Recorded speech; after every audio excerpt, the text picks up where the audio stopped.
Okay, in the interest of time, I think we're going to go ahead and get started. And Dick or Monique, if you don't mind watching the waiting room, that would be great, and letting people in as they arrive. Got it. Okay, I did want to make everyone aware that this webinar is being recorded so that we can post it on the website for those who are not able to join us today. So yes, good afternoon, and thank you for joining us to learn more about this really exciting opportunity. We have a few people from Wood O'Brien on the call. If you've been involved with our previous grant programs, you'll recognize their names and faces, but I just wanted to give a shout out real quick to Dick Price, Monique Powell, and Jeff Jones, and they will be joining me to present a few of the program guidelines. Melinda Stanley is not able to join us today, but will certainly be a part of this program, a very large part as well. So she sends her greetings. And with that, let's go ahead and go to the next slide, please. This is the overview of what we're going to review today. And I want you to know we'll leave plenty of time for Q&A. So if you do have questions that come up during the presentation, feel free to drop those in the chat.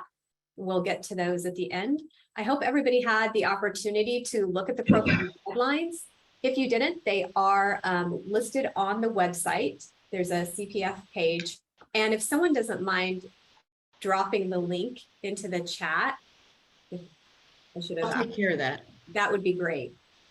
If questions come up after this webinar, when you have had a better opportunity to review those guidelines, feel free to reach out to me at any time, and I'll do my best to address those.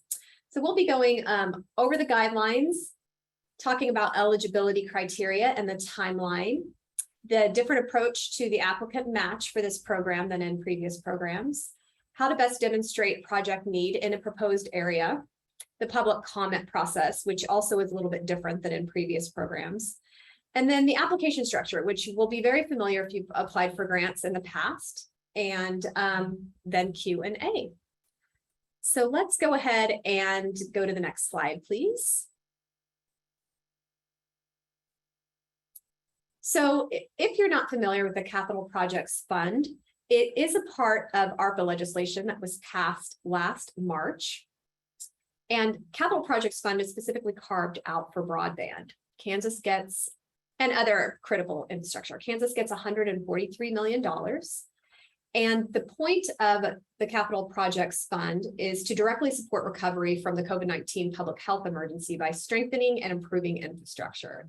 So you'll hear this theme throughout the webinar: to enable investments in capital assets designed to address inequities in access to critical services and to contribute to our goal to provide every Kansan with high-speed broadband infrastructure. The governor has been very clear that she wants Kansas to be in the top 10 states for broadband by 2030, and has really provided a lot of support and resources to this goal. In fact, her office and the Recovery Office really helped us and Wood O'Brien shepherd this program through the Treasury Department quickly, so that Kansas could be one of the first states to roll out a Capital Projects Fund program. With that, let's go ahead and go to the next slide. So I mentioned the $143 million, and you're probably wondering why that doesn't line up with the $83.5 million that was advertised for this program. Well, the Capital Projects Fund is actually 3 different programs. It's administered by the Treasury Department, and our office needs to submit project or program plans to Treasury for approval in each of 3 buckets. The first one is the Kansas Broadband Infrastructure Program. That'll be $83.5 million. We will ask for projects no greater than $10 million of that $83.5. The second component will be the Digital Connectivity Technology Projects, or DCT program. We don't have a timeline on when Treasury will approve our plan, but we are in conversations and revisions on a program that will then allow about $15.5 million to come to Kansas for the purchase of devices and Wi-Fi in needed areas. Also is about $40 million in the multi-purpose community facility projects. The Office of Broadband will not be administering that program. We understand that that will be administered by the Children's Cabinet. I just wanted you to have a little bit of background on the 3 different components of the CPF program. Okay, next slide, please. So let's talk a little bit about the eligibility criteria and the timeline. You'll recognize this, we just kind of went over it. The capital project fund will fund projects that meet the following criteria. An investment in capital assets designed to directly enable work, education, and health monitoring, to address a critical need that resulted from or was made apparent or exacerbated by the COVID-19 public health emergency, and it needs to be designed to address a critical need of the community to be served by it. Now, this is really important because some states' plans have been rejected because they don't emphasize these items enough. So you'll notice an emphasis in the program guidelines on these items for that reason. Let's move on to eligible areas.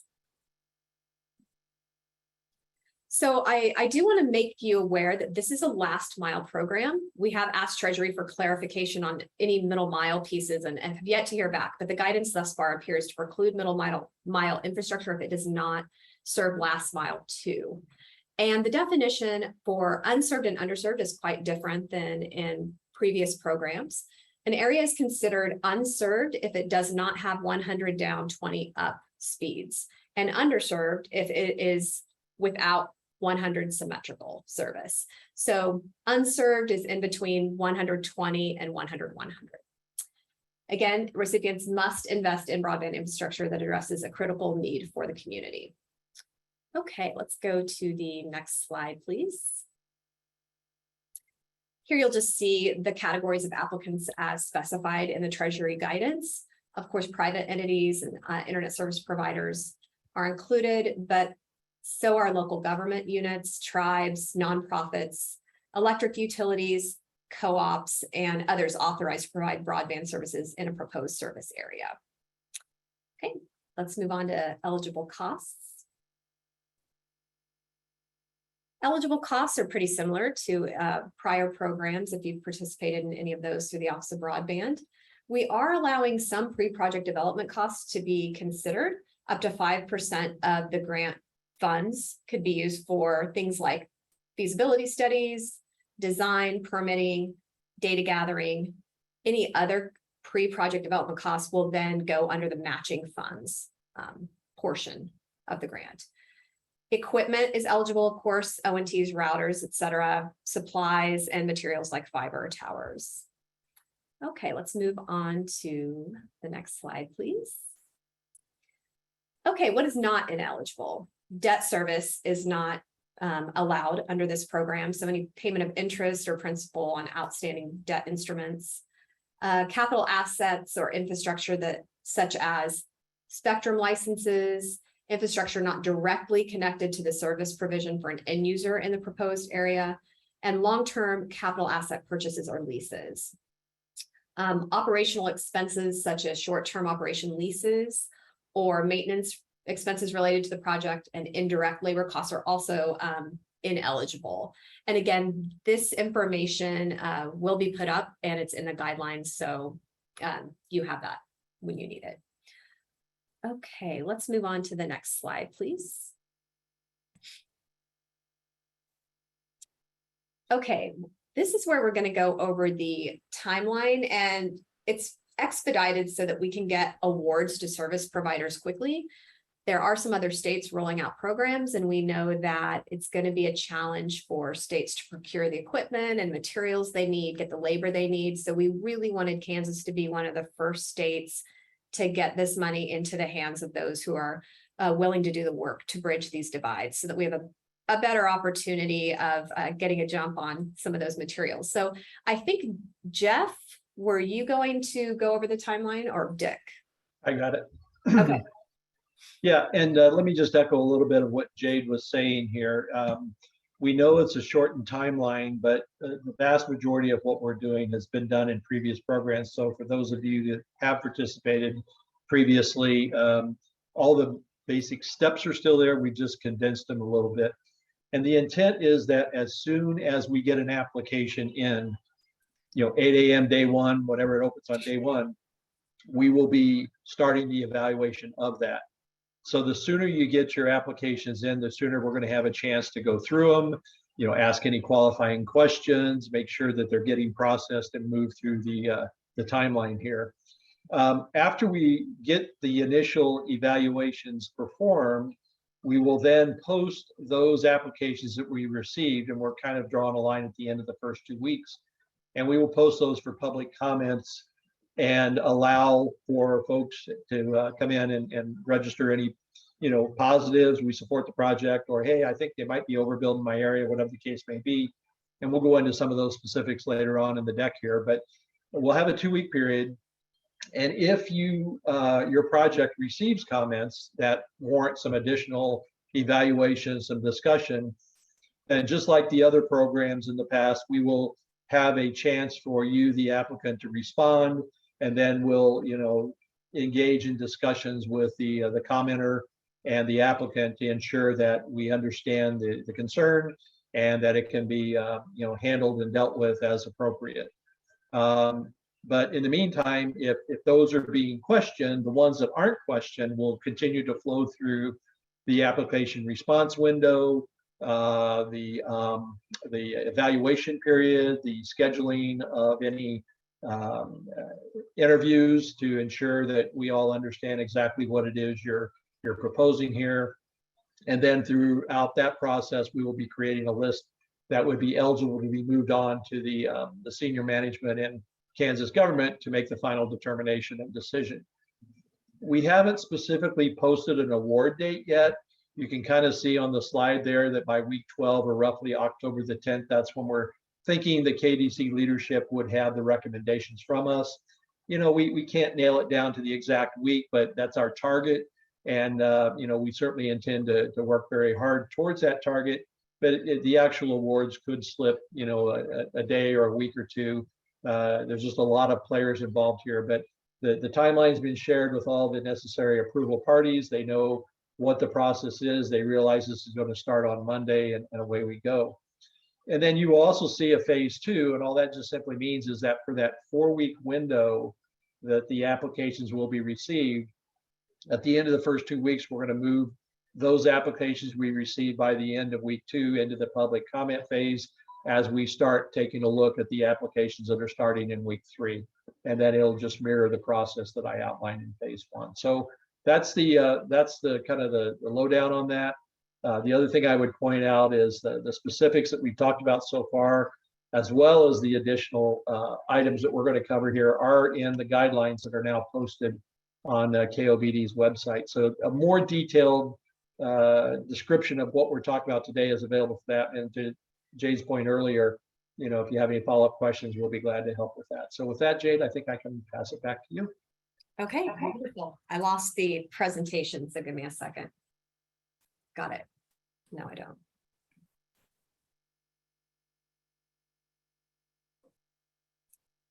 Okay. So we're on applicant match now. Okay, this is the exciting part. So we're really excited about the flexibility that Treasury allowed states on the design of the match. So instead of a straight 50% or 75% grant, we've designed a matching scale to incent providers to deploy the most remote and rural areas, or the most high cost areas.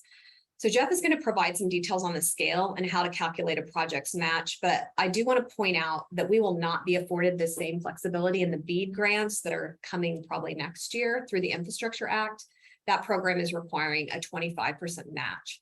So I'd really like to encourage you, if you're looking at hard to reach areas, that you endeavor to apply through this program and leave the areas that might make better sense with a 75% or less match to future programs. So with that, let's go to the next slide and let Jeff review the match and the calculator.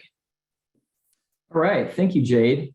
So we do have a new applicant match solution for the CPF program, and it is based on recent service provider feedback. So we really appreciate those who provided feedback regarding previous match structures, as it really did help us shape this new flexible match solution. So we truly are very excited to share this new approach with you. So as you can read, the new applicant match solution is really intended to encourage broadband infrastructure investment in high cost to construct rural and suburban fringe areas where it's been cost prohibitive to build in the past. It's a flexible solution that provides a greater match percent to the applicant as the cost per location match increases. So this solution creates an economic build opportunity where there once was basically uneconomic as a result, it encourages service providers to invest in these areas. So in regards to fostering high adoption rates, we want the individuals who are passed by this new infrastructure to subscribe to the service for their benefit and yours. So the idea is that when the applicant capital requirements go down, it leaves room for the service providers to have the needed pricing flexibility to offer competitive rates. So competitive price point should translate into higher adoption rates. At least that's the thought process here. We also know that these rural networks will be much larger and costlier to operate on a per subscriber basis. So the goal was to really minimize the capital investment up front, leaving a reasonable amount of cash flow available to operate the network in the long term while still requiring a reasonable investment from the service provider. So in the end, we want to see the newly built infrastructure and the recipient's organization operating for many years to come. So, and then lastly, as a state entity, we are trying to sensibly optimize the available funding while also maximizing broadband enablement. We all have the same goal here in enabling broadband infrastructure in unserved and underserved areas, and really more importantly, getting Kansans connected to a high-speed network so they can fully participate in the digital economy. Next slide, please. All right, so getting into the details of the applicant match, it is a sliding scale match that provides a greater match where the most help is needed, the higher cost areas.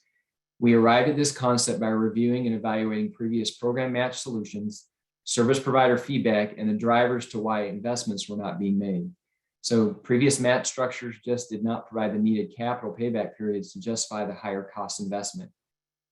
The solution should address a significant portion of those barriers by varying the applicant match requirements. So as the cost per location goes up, the minimum applicant match percentage requirement goes down. So you can see the lower cost per location passed, the higher the percent applicant match required. So the higher the cost per location passed, the lower the applicant match requirement. So you can see that the match percentage ranges from 87% roughly down to 5%. And then to help calculate all this, because this looks like, could be fairly arduous calculations, we have an applicant match calculator tool that will assist in generating the minimum required applicant match. So all the applicant needs to do is just provide the total project cost and total locations passed, and then the rest gets calculated for the applicant. Now, of course, details with the entire table and the calculator tool are embedded in the guidelines, and the next slide will show the calculator tool. So next slide, please. As I mentioned on the previous slide, an applicant match calculator tool is available to easily determine the minimum required applicant match. The tool can be found in the program guidelines as an embedded Excel spreadsheet icon. So if you simply double click on the icon, the calculator tool will appear as seen in the screenshot below at the bottom of the slide. The applicant inputs are highlighted in yellow, showing where the total cost and number of locations passed should be entered. And then once entered, the tool generates the minimum required applicant match, which can be seen in the highlighted ring at the bottom of the table. Okay. So that's it. Those are the only instructions, and that is pretty straightforward.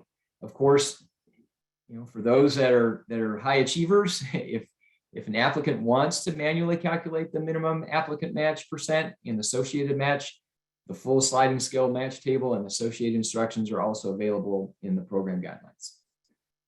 So that wraps up the applicant match section. Now, I'll bring up Jade, who will introduce a key component of the application, which is demonstrating project need. Jade? Yes, thank you. So to demonstrate need, you'll need to validate the need for broadband in your proposed areas using 477 and Nbam tools. So those FCC and NTIA maps need to show that there are no existing providers at 100 symmetrical speeds in your proposed service area. But that being said, we recognize the data are flawed. No source of data is completely accurate, and we will consider additional data such as those listed to substantiate your case. So things like speed tests, service availability, testimonials, and other infrastructure data. And I'm going to pass it on to Jeff to describe in greater detail how to demonstrate different methods to demonstrate need. Okay. Thanks, Jade. I'll cover a few more things on this slide. So in the end, we really want to see objective evidence of where there is a need for broadband within Kansas. We're really saying that there's 3 categories of information that applicants must use to validate where there are no existing providers offering symmetric 100 meg services in the proposed service area. So applicants will be required to use 2 tools to perform this validation. The FCC Form 477 tool, as you can see on the left-hand side, and the NTIA's Nbam tool. These are the 2 most definitive tools we have today to show where service speeds are available and the associated providers delivering the solutions. The links listed below each of the landing pages for these tools will take the applicants to each of the tools landing pages where service area information can be input to start the validation process. As Jade mentioned, we know some of the data in these tools could be suspect for whatever reason there is, and there's many reasons, okay? However, where we suspect or where an applicant suspects that the data may not be reflecting an accurate disposition, other forms of evidence will be accepted to demonstrate the need as seen in the table. So each of these categories have specific requirements that we'll review in the next slides in detail. So next slide, please. All right, so we'll cover the Form 477 information first. So to check the service information in an applicant's proposed service area with the FCC Form 477 tool, applicants need to type in the proposed service area location in the landing page, and it will display a map that is similar to what's being shown on this graphic on the left side of the slide. Now, the graphic in the slide does not have any Kansas data, so this was designed to be somewhat neutral. So please don't look up the sites; it'll take you to a different state. Okay, but you'll see the details here in terms of what it's going to look like. So what you need to do is click on a census block in the proposed service area, and the associated speed will be shown. If any service provider is offering at least 100 by 20 or greater, we want the applicant to populate the census block in the spreadsheet, and then the corresponding service provider and associated speed in the spreadsheet on the bottom or at the bottom of the slide. You can see that. If there isn't a service provider offering at least 100 meg by 20 meg service, still record the census block, but do not populate any information in those 3 columns labeled service provider 1, 2, or 3.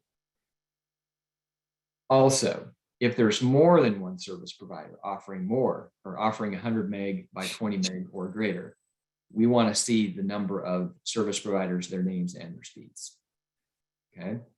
So we would expect all census blocks in a proposed service area to be in the spreadsheet.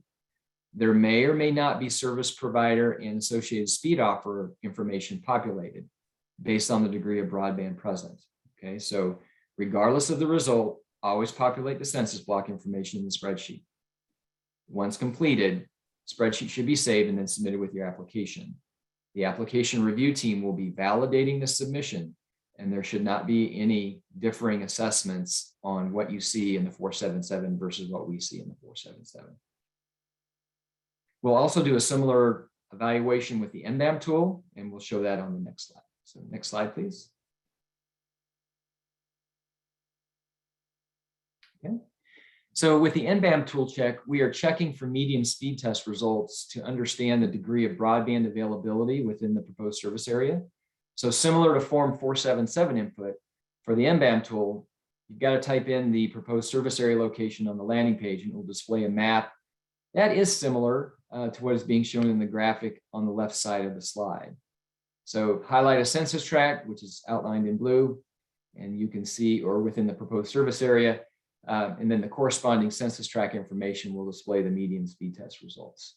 So If the census tract speed test results have a median speed test greater than 100 meg by 20 meg, similar to the previous form we went over, record the census tract. So in this case, it's the census tract, not the census block. The census tract, and populate the speed test result in the spreadsheet, as you see in the spreadsheet at the bottom of the page. Okay. If a census tract has a median speed test less than 100 meg by 20 meg, record the census tract, but again, do not populate the speed test result in the spreadsheet. Again, regardless of the result, always populate the census tract in the spreadsheet. We want to know the census tracts that are defining your proposed service area. So we want you to do this for every census tract within the proposed service area. We would expect all census tracts in the proposed service area to be in the spreadsheet. There may or may not be median speed test results populated based on the degree of broadband present. So once completed, the spreadsheet again should be saved and then submitted with your application. And then the application review team will be reviewing and validating the submission. And again, we should not see any differing assessments. So I know that's a lot of content to go over with the two tools, but these are the tools we have available to validate whether or not we have an unserved area or not. All right, let's go to the next slide. Okay, as Jade mentioned before, we do understand that Form 477 and Nbam can overstate service availability. Because of that, there is acceptable data sets that would help demonstrate a more accurate view to what broadband, or at least the state of broadband is in the service area. So because of that, the acceptable data sets that would help demonstrate a more accurate view to what broadband, or I'll say broadband availability is really in these four categories. So the first two, speed tests and consumer testimonials, consumer testimonial information, these are two data sets that really need to be collected for a majority of the consumers in that service area. This will help the review team understand the discrepancy of the data on the 477 and Nbam forms versus what you have in terms of empirical data or data collected through these two efforts. And then we're going to be using that to help understand the discrepancy and then justify an investment if there's enough evidence to prove it is unserved. And just to be clear, the evidence must be there to overturn the other two data sets. And then the last two, service availability, obviously any screenshots that applicants have in terms of other providers that are supposedly in the area offering services, but yet can't display or show service availability. That's also an acceptable form, as well as infrastructure data, or I should say the lack thereof. If there's any evidence of lack of infrastructure in terms of maps or infrastructure maps that shows, I'll say fiber segments or lack thereof, we're also open to receive that evidence as well. So that completes the demonstrating need for the proposed project section. Jade will cover the upcoming public comment section. Jade? Yeah, and before we move on to public comments, I wanted to mention that I recognize the shortcomings of speed tests. And again, every form of data has some pitfall, but we're looking not at onesies and twosies, but at larger trends in the coverage area. And that's why I've gotten some feedback that we shouldn't be using speed tests, but if we see a pattern over a great portion of the proposed area, we're going to take that as good evidence. So moving on to the public comment period, I'll just make a quick note that we are not interested in using our limited funds to overbuild. I know there's sometimes a concern about that.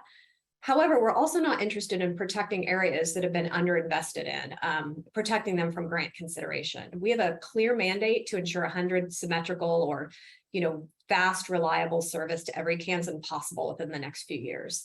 And we don't want people left behind. So if you're serving an area already, and you're maybe not meeting these thresholds, and you need a grant to upgrade to the higher 100 symmetrical standard, please, by all means, apply for that grant. But recognize that if you're unwilling to do that and someone else is willing to invest in that area, you may get overbuilt. And so with that being said, we wanted to go over the different public comment categories and describe how there will be a little bit more teeth in the challenge process this time.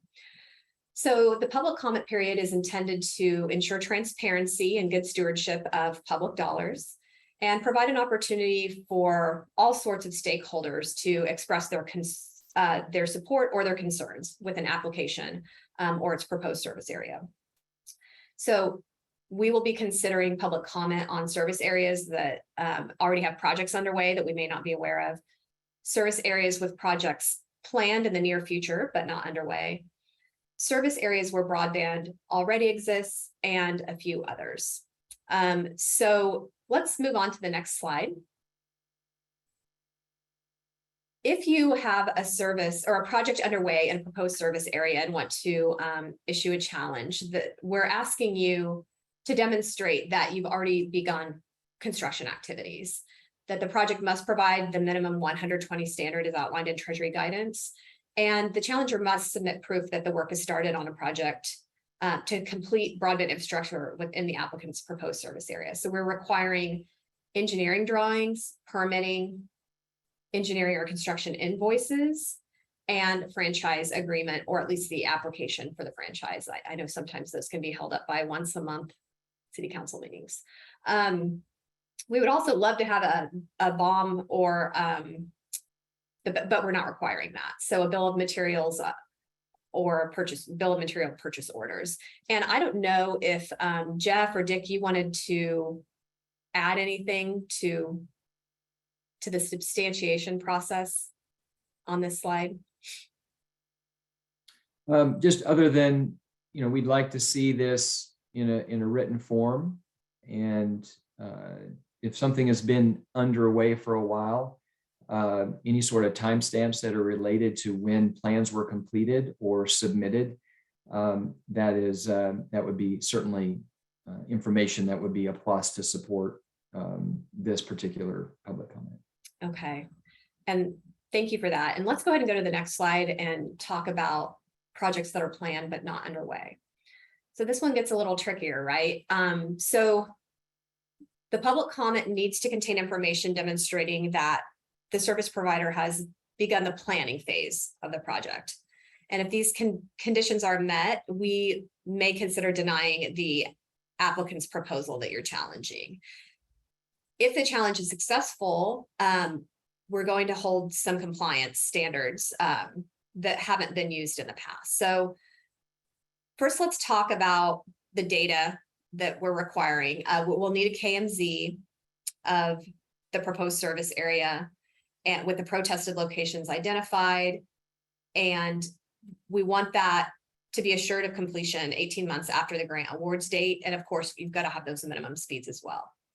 If we move forward with denying a proposal based on a successful challenge, then we will be auditing to note whether or not the project is completed within 18 months. And if it's not, then we reserve the right to prohibit you from challenging any project for the next 2 years or from applying for grants for the next 2 years. So we're doing this because we're really not interested in obstructionists. Like, again, I don't know how to put that any nicer. We don't want to overbuild. We know people's networks are, important, and there's a lot of investment that goes into them. We're not interested in handing out public dollars to overbuild where private funding has been invested. But again, we've got a mandate, and we want to keep frivolous challenges to a minimum. Are there other comments on that before we move on?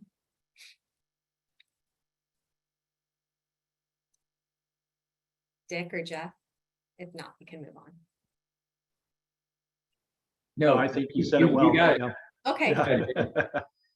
Okay, so let's go to the next slide and talk about service areas where broadband already exists. So This category will provide or require a provider submitting a challenge to provide speed test results in the proposed project area in which the provider submitting the challenge states that broadband service is currently available at minimum speeds.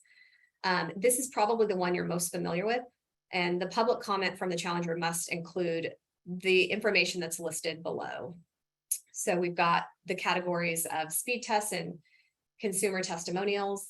We're requesting the speed test provider, down and upstream latency and the address. And then customer testimonials will need to have name, address, and we're asking for a majority of the consumers in the proposed area. So if you're going to cover an area of 100 people, we're asking that you try to collect 50 speed tests.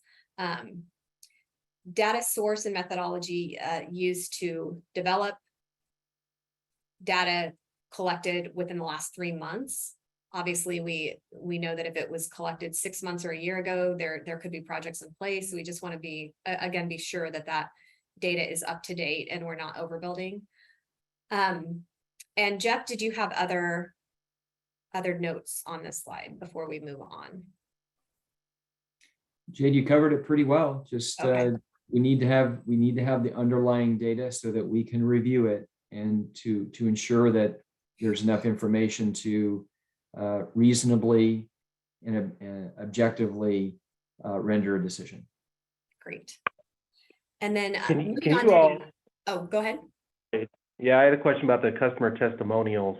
I mean, are we supposed to go around to our customers in this area and ask them for information? Or, I mean, what are we supposed to do? I mean, that's not what we do as a broadband provider. Yeah, Jeff, do you want to comment on that? Sure. In the past programs, we have had service providers actually capture consumer testimonials in terms of documenting the lack of broadband in their particular areas. So I guess the answer is yes. If someone wants to contest and provide public comment, or I'll say respond to public comment around this, that would be the level of information that we would need to see in order to have some evidence to justify the decision. And just to But this is a little clarify, bit different than what you said. You know, I can see if an area is let's say the 477 data shows an area served and you want to apply for a grant to serve that area, you may go to the people in that area who are not your customers and say, you know, what type of speeds you getting, doing something along these lines. As I see it, this is someone who's challenging an application. So for instance, as a provider in an area, am I supposed to go to my customers, or a majority of them, and say, what is your experience with my company? You know, I've got to provide this information showing that we provide a good, robust service. Is that what you're requiring us to do? I see where that is confusing. Let's go back a step. If a challenger comes in and says, we want to build in an area that appears to already have demonstrated that there's broadband there, they're going to have to provide a majority of speed tests that prove that it's not there. So to challenge that, do you understand why that it would be required for you to then say, no, that's like if they've got 50% of customers in an area that have a demonstrated speed below the threshold, it's going to be hard to challenge that without the same level of data. Does that make sense? So if someone was to provide this information, an applicant, as a challenger, I would have to go to my customers and provide the same thing to challenge said application. Mm-hmm. But doesn't a speed test already do that? I just feel like this is probably overkill. You know, I've seen a lot of other states, you're required to provide speed tests to as part of a challenge process on an application, but you know, going around to customers, I just don't know that. I don't know how we do that. Yeah, I don't feel like it also takes into consideration that you may have a higher speed tier available, but the customers choose to take a lower speed tier. I think that would impact that also. I think those would also be forms of evidence Yeah. If there's higher speeds available and subscribers haven't taken them, that's clearly information that we would like to see. And I think that's why, I mean, it really speaks to the reason why if you're going to challenge an area that already looks like it's covered, we're requiring such a high threshold of speed test information. I mean, 50%, again, is going to show a pattern. And if they're not taking, maybe none of those people are taking the highest speed tier, but what does that maybe indicate? That there could be affordability issues. And so there's a lot, I don't anticipate a lot of providers going into a served area and coming up with 50% of, locations that aren't receiving what the Nbam and FCC say. I mean, that would be a pretty egregious failure of those maps. Not that they're not pretty egregious failures a lot, but I wouldn't get too held up on this because it's really not our intent to invest in areas that are served. And most of the providers in the state are doing the right thing, right? So we just wanted to make the public comment period or the public comment process a little more solid and make sure we're not investing in areas that are served, but that we do give areas that are clearly unserved, but maybe over-reporting on the maps, the opportunity to not be left behind. Yeah, Jade, and I've got no issue with customer testimonials being provided as part of an application. But I think you're talking about something else here. This is part of a challenge to an application to include customer testimonials. And I think that's going to be problematic. So the speed test option is always available. Existing service providers can capture speed tests on existing platform. Would that be fair? Yeah, I don't have any issue with that, but it's Okay. that we're supposed to provide both, is my understanding in reading these guidelines. Oh, yeah. These are no. These are options. These are options. Like an either or, not an and. The more data that's provided further bolsters the case. Okay. So we're Yeah. leaving. You might want to make that clear in your, In the you might want to guidelines. make that clear, the guidelines, because there's no or, it's 2 bullet points. Okay. So I read it as we have to provide both, and I forget what page it's on, maybe page 7, I don't know. Well, we appreciate that feedback and we will add Yeah, that. I'll ask a lot of questions, Jade, believe me, so I'm glad that makes me feel a lot better. Okay, I'm glad we got to the bottom of it. I'm glad you asked that too, because I'm sure others were having a heart attack about it. And I might have missed it, but who's asking the question? It just shows up as your phone number. I just want to capture, make sure we get back to you. Jared Falk, I'm with Okay. Charter I Communications, should have sorry, I'm known. not, That Jared. I'm in guy. Wyoming today. Yeah, I'm in Wyoming today, so I'm not normally at 307. All right. Thank you, Jared. We appreciate that. But yes, rest assured it's an either or. And then we do have one other slide that shows other information that could be provided during the challenge process. So let's move on to that. And this is just kind of a basket catch-all. We don't really need to dwell on it too much, but any other feedback that you want to provide either for or in opposition to a project, we would welcome and would bolster your application. So let's move on. Like Ookla speed data would be a great way to show that maybe the advertised speed is inflated, because that would show what customers are actually receiving at their homes. Yes. Yes. Should have put that in the basket. Okay, let's move on to the application structure and priorities.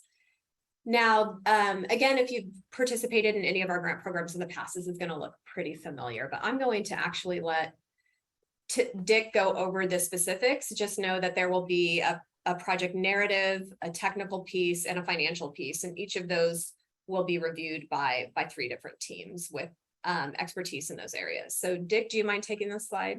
No, happy to, Jay. Thank you. So what we want to do this slide, the next couple of slides, is just kind of give you a high level view. And once again, there's more details in the guidelines, but kind of what the 3 major areas are for your application that we'll be looking at. So the project proposal will get into the kind of narrative of what it is you're trying to accomplish. We will be asking for both a private and a public map.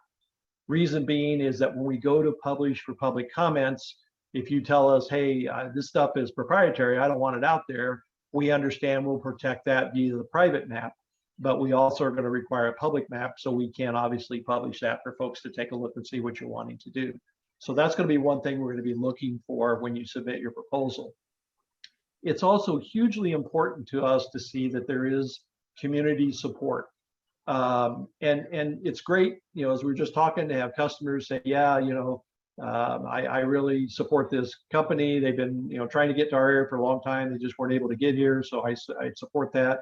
But equally, and probably more so, if we get, you know, testimonials from elected officials, you know, chambers of commerce, business groups, where we can really kind of get the feel for that community of how important this is to get this particular project out there. That really means a lot to us. And it may seem like a pain for you to go get that, but it really does mean a lot to us. And we really enjoy seeing that. And furthermore, it helps us, you know, after an award is made, to kind of, you know, use those kind of testimonials to help, you know, tell folks why the award was made and to show what great good you will be able to do for your community. Clearly, the justification for the project, we want to understand why you felt it was important to go after this particular grant. Why, you know, maybe now with this kind of a sliding scale match opportunity, it creates a more economically viable opportunity for you to get that service out to these really, really remote areas, or the areas that have been just impossible to prove a business case for. And then also, it's extremely important to ensure that the services you're providing are affordable, that it does get into those areas of the population that may not be able to perform or to afford these services, and that, you know, we certainly have the requirements to be part of the Affordable Connectivity Program from the FCC. Those are all requirements that we really need to take a look there to ensure that you're also addressing that need in your community. The technical plan is obviously hugely important. We want to understand how you intend to put this network in place. We're going to ask for diagrams on network architecture. We're going to look for the detailed maps, as we talked about earlier. We want to know where those locations are in your service areas. Census block information, as Jeff covered earlier, and the two validations are going to be really important for us to see that. We also want to get a sense for how long you think it's going to take you to roll the plan out. We're very, very cognizant of all the supply chain issues. You have until the end of 2026 to complete the program. So, you know, think about how you would be able to get this out over the course of time.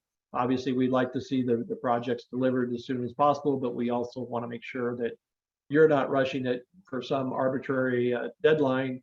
We want to see that the project is well laid out, well thought out, and that the end result is a very, you know, highly operable and a very soundly constructed network.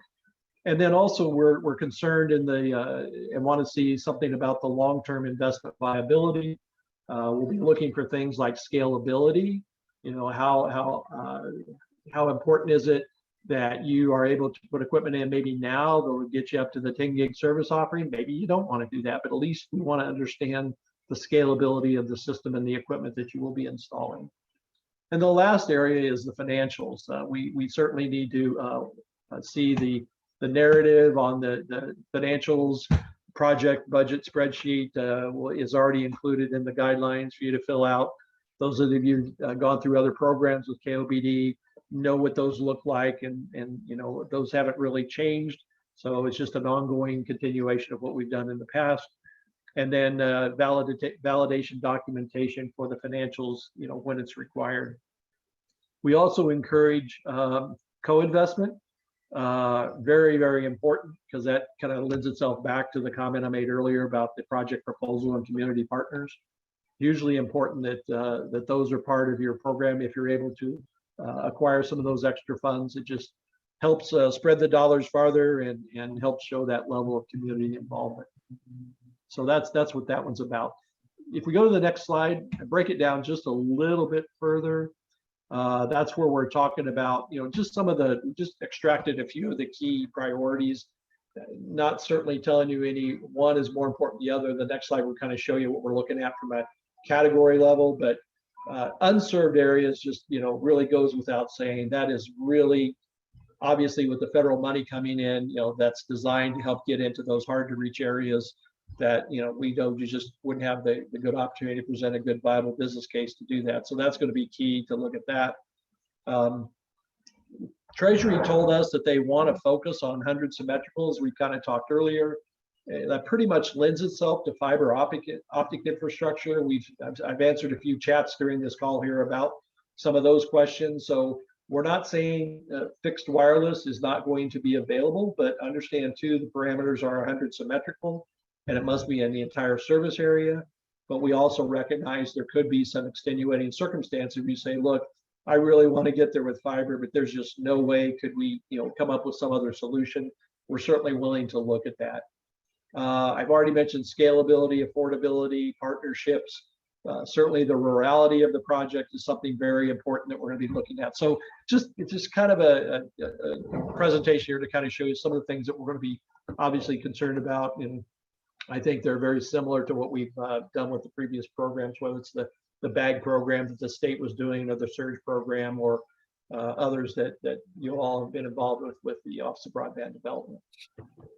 So then the next slide, what that is showing you is those same three areas: the project proposal, the technical plan, and the financials. The subcategories that are included in that application that we're going to be looking at for the evaluation purposes are just kind of pulled out here. And these are the approximate weightings by category that we're going to be looking at. So you can see that we're really putting a hard emphasis on the technical plan, the viability of the program. We don't want to obviously provide any money to a project that's just not going to meet the requirements that are in the grant program. So the technology piece of this is very important. And also the project proposal, it certainly carries a lot of weight as well. And not to diminish the importance of financials, but we just felt that from a weighting perspective in categories, that 50, 35, and 15 seem to provide the best representation of what we're going to be looking for as we go through and we do that evaluation. And then with that, I think we just want to also mention there are some requirements after the award is given. And I think the next slide, Jade, you maybe want to step through that with everyone just to kind of show them what it looks like after the grant has been given, the post-award compliance requirements. And there'll be a lot more information on that later on. Jade, if you want to touch on that, I think that would be great. Yeah, this is just a taste of what's to come if you haven't been a recipient of a federal grant or state grant before. There are some compliance and reports necessary. So monthly report, just a narrative update on the status of the project, including notification of any delays. We're here to assist and enable your projects. We're not here to smack you on the hand if there's a delay. Like, we just want to hear about it so that we can pass that on in our own reports to Treasury. Quarterly fund disbursement will be made on expenditure report and supporting documentation. So this is a reimbursement method. This particular program is subject to cash management rules, and so it will be reimbursement, and we're actually moving that way on all of our grants anyway. So this will be good practice for that if you haven't done that in the past. A monthly budget expenditure report of the project, a monthly PDF containing supporting project expenditure documentation for reimbursement requested. So just your invoices and receipts.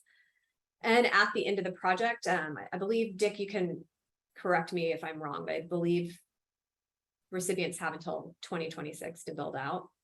But we'll need a validation of the project, census block data, KMZs, speed tests, all of that network performance validation data, and a full expenditure report with supporting documentation. And then we asked for any highlights or hurdles you had. It's great when providers give us testimonials to pass on to our leadership team, and we love seeing your videos and your social media posts on how these projects have saved or served communities well and really made an impact on people's lives. So with that, I think we're about ready for Q&A, and looks like we have quite a few Q&As. And Megan, you've had your hand up. Can you unmute? Hi, Jade. Thank you so much for letting me just ask a quick question. I noticed on a couple of your slides, there was 100 by 100, so 100 symmetrical, but then there's also 100 by 20 which we know based on the guidelines that I think we've all poured ourselves into over the past 6 months. Can you clarify? I guess my question is, if a company is providing 100 by 20 at minimum, or let's say 1 gig by 35, Yeah. can that city, which would be typically a larger city, is that going to be overbuilt all in the goal of 100 symmetrical or more, even though they're already providing 1 gig by 35? I would say that our philosophy on that is we would like to see the areas that don't have 120 be served first with the 120 or the 100 symmetrical. So, I mean, Dick, you might want to weigh in here, but from a reviewer standpoint, we're going to prioritize the areas that are underserved. Yeah. Hi, Megan. Thanks for the question. Yeah, obviously, there's going to be variations of need out there, but once again, the whole reason these monies were put forth was to try to get into those areas that have no service or very, very poor service. The last round of the BAG grants were focused on 25/3 or greater. And there were some areas that were at, 40 by 10 or whatever. And the people who put in, to get into those areas, we didn't allow them because there was already a better level of service than the minimum requirement 25/3. This one raises the bar an awful lot. So we're going to be looking for those areas that are substantially underserved from a technology and speed perspective to try to get them handled first. And then through subsequent programs that come out, BEAD programs, et cetera, maybe go hit those other areas that you were talking about. But clearly we would give a preference to seeing what we could do to get to that 100 by 100 symmetrical for those, don't even have 100 by 20. Does that help? That does help. Thank you very much. I appreciate you guys, and thank you for the webinar, because I know we have a lot going on and I appreciate you all, but I'm sure we'll have some follow-up questions. So if you can let us know how we can do that, provide you those extra questions once we digest everything, that would be great. Thank you, Jade and Dick. Jade and Dick, a point of clarification. I think the focus is unserved. I know that underserved and unserved nomenclatures are very close in definition. Unserved. Yeah. The focus is unserved. So that is anything less than 100 by 20, but the definition of underserved is anything less than 100 by 100, and that is indeed the target speed we need to get to. But I just want to make sure we had clarity on that, because I think. Yeah, let me add to that. The Treasury guidance gives that little degree of flexibility there, but clearly our intent from day one in putting this program together was to try to ensure we got into those unserved areas rather than underserved. But we still have the obligation by Treasury to at least consider, but as we said, the priority is going to be given to the unserved. Yeah, good clarification, Jeff. Perfect. Thanks. Perfect. Yeah, maybe if we had $1 billion instead of 83.5 million. Let's move on to some of the other questions that didn't get addressed. I know, Dick, you were trying to type furiously. So beginning at the top, can a government business partnership be considered eligible? Yes. Yeah, and it's funny, let me hold you there a second, Jade. I answered an awful lot of these. It's just they don't always fall right behind the question. Oh, okay. So if you want to read them, I can tell you if I've answered them or not, so save you some time, but Perfect. that's fine. Staff labor cost to prepare the grant and eligible costs. Yeah, that's a no. It's mainly the capital cost in advance, and we looked at that and we provided some additional clarity back to back to Treasury on the pre-award grant costs and what would not be allowable. So that should be clarified in the guidelines that says they would not be allowed. Yeah. Hey, Jade, can I step in here real quick? Sure. This is Doug Vanderlinden from Coffee County, Burlington. I asked the question about the government business partnerships. Yes. With that question, guys, real quick, in that short of a window, are we going to be required in any way, shape, or form to have requests for proposals or open bid process if we already have an established partner in place? Not unless your city ordinances require it. I think these aren't, you know, they're not subject to state statute on the RFP process. So Dick, you may be able to chime in more intelligently, but We can go back and research that further just to make sure we're right, but okay, I think what you said is pretty consistent with what we were thinking, Jane. okay. Okay, thank you both. We'll let you know, Doug, if we learn differently. Okay, I appreciate it. Mhm. And then Thank Lisa you. wanted to know, is there state-specific mapping available? Wouldn't that be delightful, Lisa? There is not, or Louisa, I'm sorry, Louisa. We need to do that in Kansas, but we don't have that yet for this particular program, which is why we're asking for the 477 and Nbam maps to be used. Last next- possible date, did you already answer that? Yeah, and I'll just reiterate, it's the Friday, the 19th at 5 p.m. Central. The last business day of the 4th week. Okay, I was maybe thinking the 22nd if we didn't get it opened early enough on the 25th of July, but that's okay. We can. Well, yeah, it's all, and that's a great point. If there's any delay to the start, we will adjust the dates, but right now we're anticipating everything kicking off on Monday.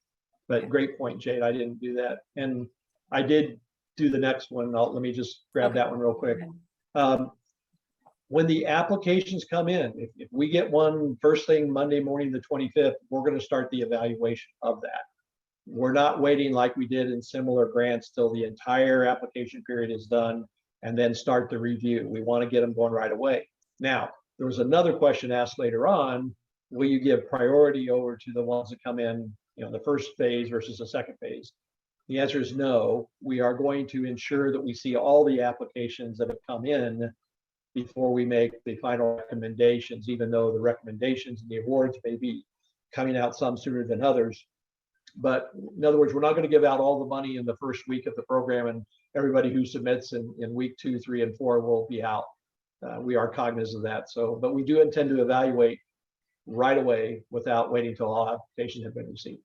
And I wonder if we can't capture these questions and answers and maybe just put a Q&A on our website by the guidelines. Let's plan on doing that. I think between Monique and another one of our team members are trying to capture these as we go so we can put that together. So yeah, we'll do that. Great. And then do you want to talk? Okay, you already talked about the rolling window. Mhm. There is no other application phase unless we are undersubscribed. Right. I'm pretty confident we're gonna have more requests than we have money, but should we not, we would open up another 2-week phase. Our applications from the first phase probably went, okay, no, they're good. Would it be possible to share the presentation and recording? Yes, we can do that. Do you mind making a note of that, Dick, so I remember? Yes. Okay, got that. Okay, Jeff Renner said regarding eligible areas, in areas covered by wireless service, is the requirement that all households covered in the wireless coverage footprint must be, yes, that is.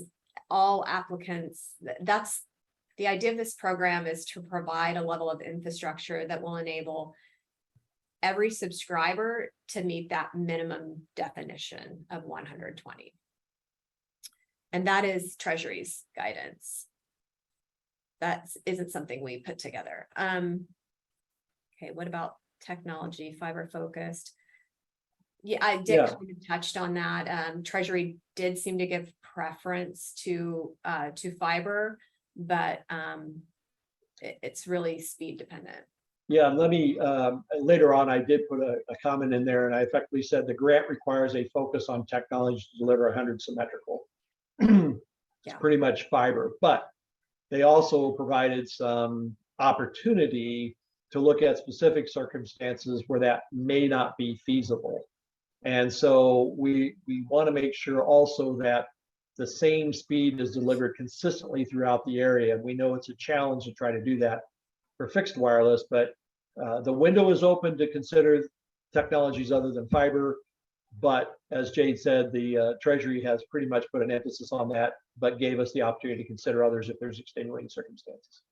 Richard, I guess my question was really more geared toward if, for example, if we have an existing area that I'm currently delivering 200 megabits to a couple of subscribers, but there's 50 others that are covered in that wireless footprint, is the requirement, or would that area be eligible for this program, knowing that I cannot deliver 200 or 100 by 100 to all 50 of those customers?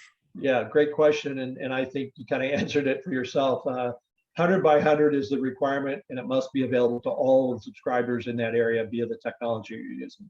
Okay, so that will pretty much kick out about any wireless technology, Yeah. or I shouldn't say kick it out. It would make about any area that is currently covered by wireless eligible for this program, I guess is a better way of stating that. But I would just mention that if you, like I mentioned earlier, if you have an area like that and you're interested in trying to bring fiber to the premise to that area, then you yourself would be eligible. Right, exactly. Yeah, very good. Thank you. Thanks for the question.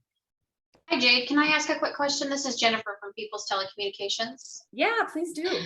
Hi, it was great to meet you last week. I just wanted to ask a question. We had completed a grant that we did not receive. And so we had already put the project on hold, waiting to see if we would receive that grant. We've just started the first few miles of it, but are we thrown out? We can't, because something already been put in the ground, are we disqualified from this grant? We can't apply for it? That's a good question. I don't know if our guidelines address that. Because I mean, it's not like we've started very far. I mean, we spent the money and did the engineering. I mean, we did everything we were supposed to do for that other grant. And it was a very minimal grant. And so there was limited funds there. That's why we didn't get it. It was that second bag grant. So we have not gotten very far in the start of that. So my question was, could I go ahead and use that to reapply? And that was just for mainline. So then my question would be, if it kicks me out for that, I didn't have in that to get the drops to the homes. Could I apply for it on that aspect? Let me take a run at that. Great question. And I think the way I'd answer it right now, and we'll certainly go research further to make sure I'm correct, but any program that's been started prior to the grant application period would not be eligible to receive funds. Even though you had it from a previous grant program, really doesn't matter.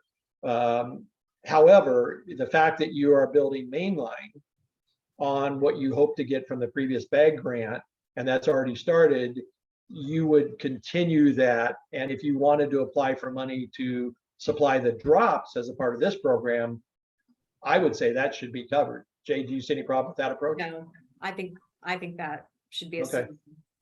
request. So if you guys take a vote, could you just give me the money and go on? Probably not. Well, and Okay. what else you could do, Jennifer, is you could build on to that Yeah. initial. I mean, if you had some, adjacent areas that might Fiber out. be viable at a 50-50 match, and just remember this is going to be higher. So that's another option. Okay. Thank you. Let me mention one other thing real quick, Jade. Somebody asked a question earlier about how to get the questions, all this stuff. So we are going to have an FAQ page put out there, try to capture every one of these. And as Jade mentioned earlier, there's going to be an opportunity for you all to submit, questions after you get a chance to kind of digest what we talked about today and take a look at the guidelines. We haven't put it together yet, but we're considering having a time next week just to have like an open 2-hour period where you can jump on and ask questions or whatever. We'll schedule it. And that way we could certainly answer any additional questions you have, because we know we haven't given you a whole lot of time to look at this stuff, and we just want to try to be as accommodating as we can to answer your questions. Yeah, thanks for that, Dick. And then Jordan had a question that I wanted to reiterate. We've answered it, but I want to reiterate. For challenges where provider already exists, is that speed tests and consumer testimonials, or one or the other? One or the other are bad. Should have clarified better. Thought giving options was good, but definitely needed to let you know more clearly that it was options, not and. So we'll clarify that in the FAQ too. Let's see, did we get them all? Oh, yes, you are able to submit multiple applications. We ask that you rank them. Some other people were asking earlier, would it be better to just to submit them in one large one and then rank the projects within? We're fine with that too, right, Dick? I mean, these grants are heavy lifts. Who wants to do 3 or 4 of them? I think from the reviewer's standpoint, that would be fine, right? Yes, correct. Mhm. So, Oh, go Jay, ahead. just to follow up on that, Yeah, but the maximum grant amount is still $10 million, correct? yes, Okay, yes. So if you had projects that totaled 15 million, you'd still have to do 2 Yeah. applications. okay. But if it's less than 10 million, we can include multiple projects potentially under one application, which we'd probably do anyway. Okay, thank you. Yeah. Mhm. And as an applicant, if an area is overreported in terms of speed available, does the majority rule for customer testimonials also apply? Is it also an either or? Yes, either or. Can you say that again? I was trying to take some notes. I apologize. Oh, yes. Yeah, it's an either or on both sides. You can use testimonials or you can use speed tests. Okay, like if you're the applicant as well, in addition to the challenger, that makes sense. Yeah, yeah.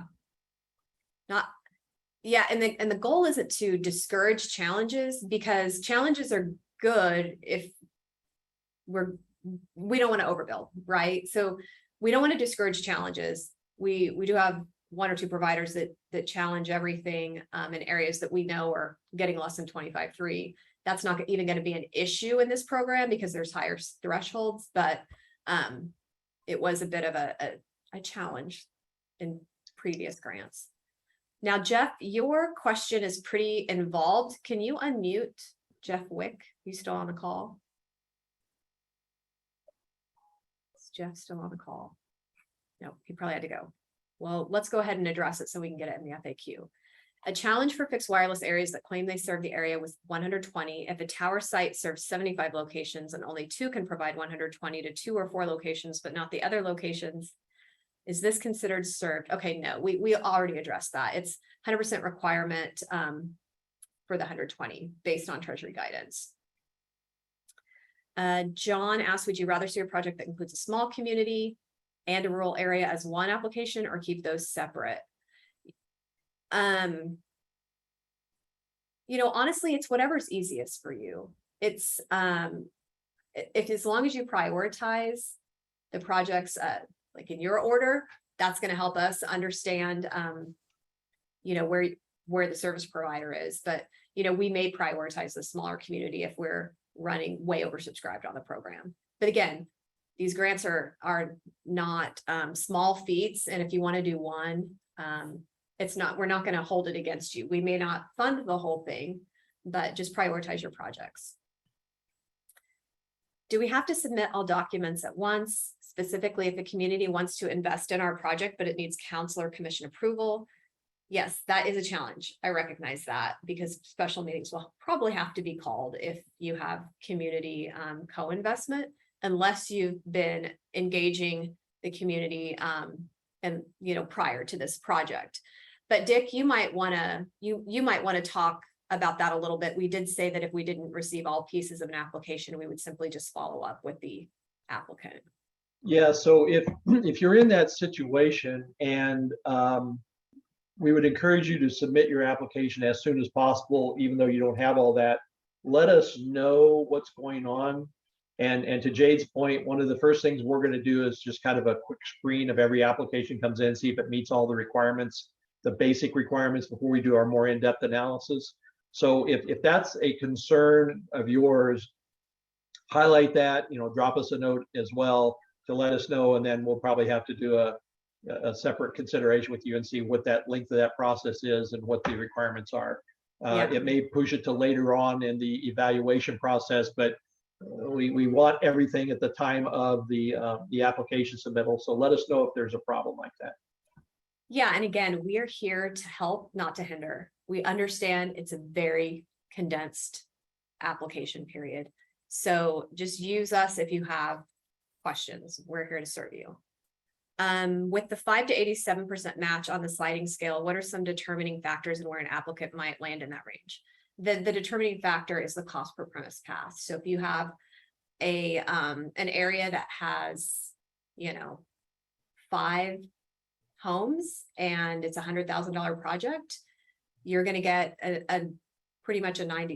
Your match is going to be 5% of the project cost because it's going to be $20,000 per passing. If you have an area that's more dense and it's only $750 per passing, then your match is going to be 87%. We're not going to the public portion of that project is going to be smaller. And I hope I got those numbers right. But again, that calculator is embedded in the guidelines, and you'll just need to put in those 2 numbers, 3 if you have community co-investment. So play around with that tool. And if you have further questions, just reach out. Yes, we are using submittable 1 at a time restriction. I'm trying to get that fixed. You're not the first person to give us that feedback. So Dick, the request is the ability to work on multiple applications at the same time. And this is a feature allowable by submittable. We just have not used it in the past. So let's just note that and see what we can do. Yeah, I already made a note of it. Thanks. Okay. That would be wonderful. Yeah, Jared's complained about that too, but he complains about everything. So Oh, Jade. I'm just kidding. I bring up important points that need clarification. You do, and we appreciate you for that. We appreciate you for that. What if it's an area that has 120 wireless company mo plans of building fiber, but the rural area has partnerships and funding to work with a provider? Yeah, I think that's a go. If it's not 120, if it's not 120, 100% across the board, and there's interest in bringing fiber, that would be eligible. Again, we're not eager to overbuild areas that have reliable service, but we do want to make sure that areas are equipped with really great technology that's scalable. Are you accepting in-kind match as a part of the percentage match? We have in the past, I believe so. Yeah. I thought you said up to 50% in kind as far as the match. What's that?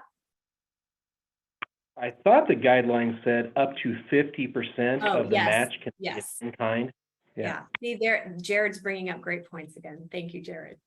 50% can be in kind. The intent to apply process, Carla, I'm glad you brought this up because we don't have the form on there up there yet. The data gathering process for small and rural provider will take a bit of time. Yeah, I understand that. And understand too, intent to apply is a nice thing to have. It helps us kind of get a rough idea of what's coming. It's not a requirement. If you can do it, great, but it's not a requirement to have an application to do a intent to apply first. Yeah, we're scaling up with a team of reviewers it helps us scale up appropriately, but Dick's done a fantastic job of getting people on board in all the different technical and financial and narrative areas. So I think we're probably going to be fine. It would be really great if you do the intent to apply, but it's probably not going to be up until Monday. If we are planning a middle mile grant application through NTIA and plan to apply to this fund, and the plan would hinge on fiber placement through middle mile, would we go ahead and apply for fiber placement on this grant as a whole, as we won't know grant status? I would, because the information I've got from NTIA is that program will be grossly oversubscribed and very competitive. So apply, you could apply for middle mile if you have last mile. Right. So as long as you're reaching the last mile, and that was directed to Susan, I should be saying these names. Becky Scott, can you explain the 24-month project period compared to the statement that we have to build out by 2026? Okay. Dick, do you want to, so we put in a 24-month project period with the idea that, all the funds need to be encumbered by the end of 2024, I believe, and then totally project completed by end of 2026. But I think the 24-month was just something we're reaching for, right? Yeah, we were trying to keep it as condensed as we could, but still give flexibility. Obviously, as we've seen in other projects, sometimes the best plans don't quite work out the way we'd all intended for various reasons. So we just want to try to keep it concise, but obviously we have some additional grace period beyond the 24 months if necessary. And obviously, if you were awarded a grant, as you know, Becky, and working with us in previous grants, we talk with you on a regular basis. We try to understand and feel your pain of what's going on and be flexible to assist you in meeting, desired goals of the milestones of the program you've laid out, as well as the overall end goal. So want to try to hold it to that, but certainly flexible based on, what's happening with the project. And then Louisa had a question about the particular scoring matrix. I don't know if you want to take that. I think we were just interested in providing a rough outline of approximately 50% to technical, 35% to narrative, and 15% to financial. And I think that's important to note, because there's been a lot of hangups over the co-investment piece. And even though that's fantastic and shows commitment from a community, some communities won't have the time to do that or won't have the funds to do that. And it's not going to sandbag your project. I mean, the financial component of the scoring is only going to be 15%. So we're not releasing the actual matrix, but that'll kind of give you an idea that the emphasis on this program is the infrastructure program and not necessarily digital equity one is going to be on the technical piece. Jared, I have a couple of questions, but would like to ask them verbally. Did you get your? Yeah, thank you. One is about, confidential information. Is there some guidance that the state has? There's some things, we submit that we think are confidential. Is there guidance you can share with us about, what would be confidential versus what might not be? Well, I think anything that you want to mark confidential that's proprietary, we're not going to post publicly. We'll try to post the minimum, but Dick, if you can just review like the absolute minimum that needs to be posted, that would probably be helpful if we put that in the FAQ. Yeah, and I think it's a great question, Jared. And to Jade's point, you're probably going to know more what you don't want shared than we will. So you tell us what you don't. I doubt there's going to be much you're going to say protect that we're saying, nope, that's got to be made public. I mean, I haven't run across any of them yet, but it's possible. But you tell us, and if we have a problem, we'll come back to the individual applicant and work that out with you.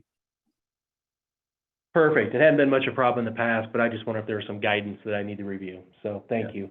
I guess the second question I had, you've got these and the timelines, and they're very good, but I'm wondering, like, for instance, with the phase 1 application window, it shows it's a 2-week timeline.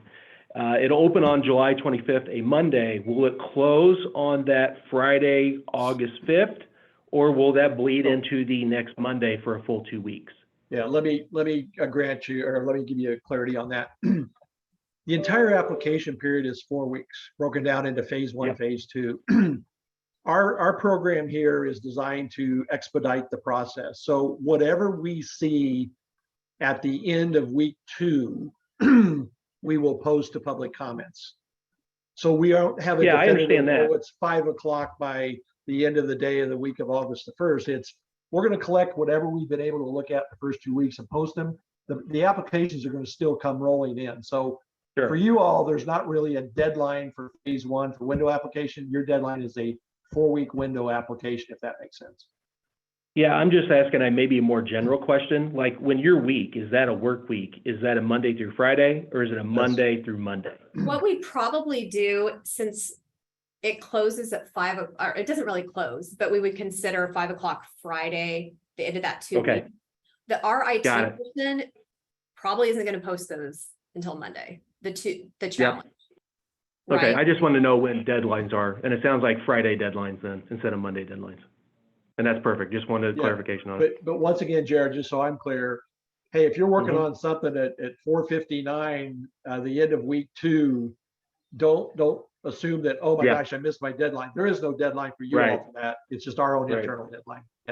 Yeah, there's a second application window. Yeah, I understand. Okay. That one's the one I addressed. Thank you very much.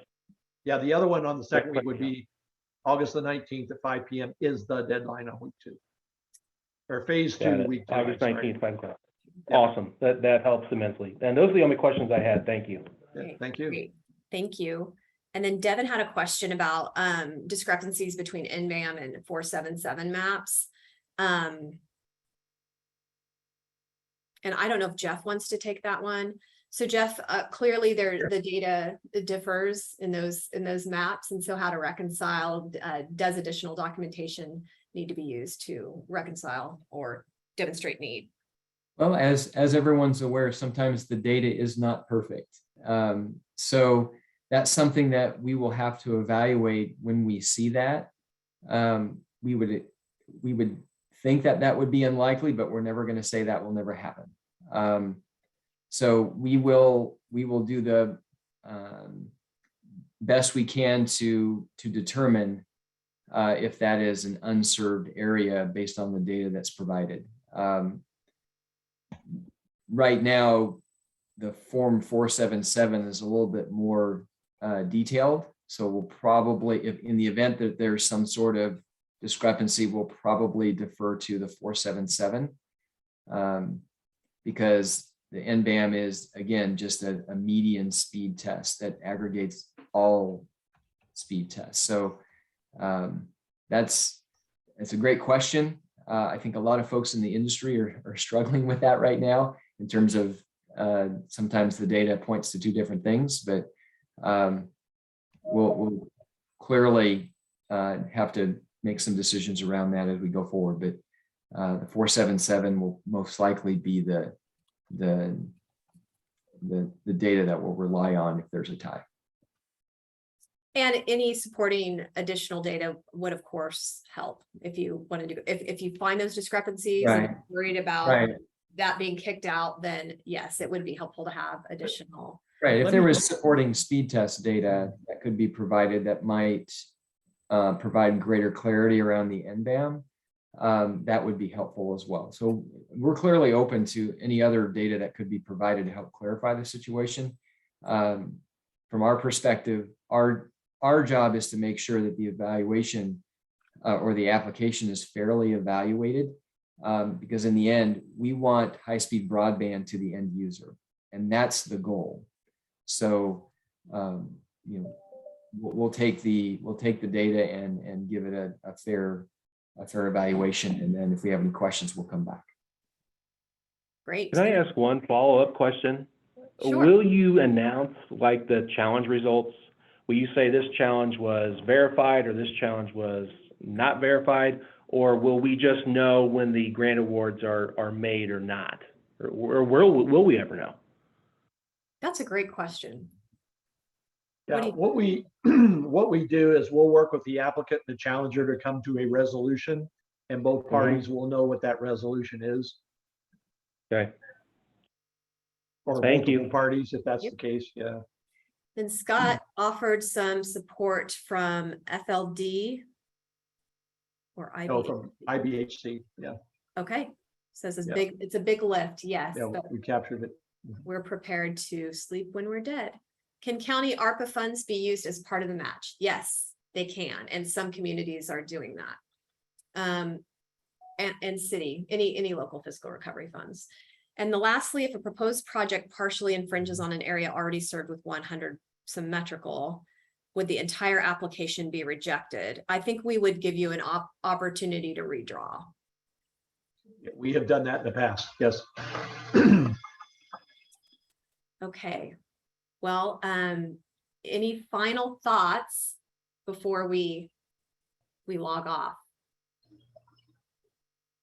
I want to thank everyone. Yeah, Excellent questions. These are great. Yeah, these are really helpful. It really helps to show yeah, your perspective and where the holes were in kind of our thinking around the guidelines. So we'll definitely get an FAQ drafted and ready for the website. Again, visit the website for the full list of guidelines. And I want to thank everybody for hanging in on this long webinar. And please, if you have additional questions, don't hesitate to email me and we'll get back to you with an answer. I look forward to seeing all your projects. Thank you. Okay. Have a good day, all.